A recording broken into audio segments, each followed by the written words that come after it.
एक अमरा जी शादी थी। शादी जी पहिरीं रात गुज़रण खां पोइ जीअं सुबुह जो सिज निकितो हुनखे पंहिंजी ज़ाल चयो त मूंखे तलाक खपे।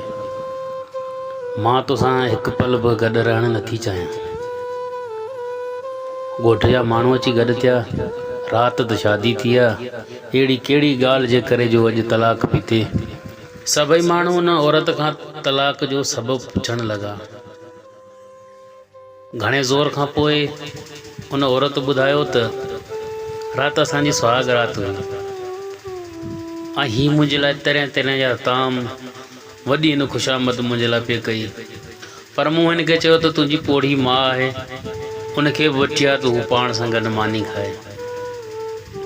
पर हीअ मुंहिंजी ॻाल्हि खे टारींदो रहियो। हिन चयो त अम्मा खे छॾे ॾियो, अम्मा पाणे खाईंदी। पर मूं हिनखे चयो तुंहिंजी माउ आहे ऐं हुन खां सवाइ पाण मानी न खाईंदासीं, हुनखे सॾु करे आ त पाण गॾिजी खाऊं। पोइ बि मुंहिंजी ॻाल्हि खे टारींदो रहियो। नेठि राति गुज़री वई। मूं सोचियो त हीअ जेको पंहिंजी माउ जो न आहे सो कंहिंजो बि न आहे, उन जे करे मूंखे हिन खां तलाक खपे।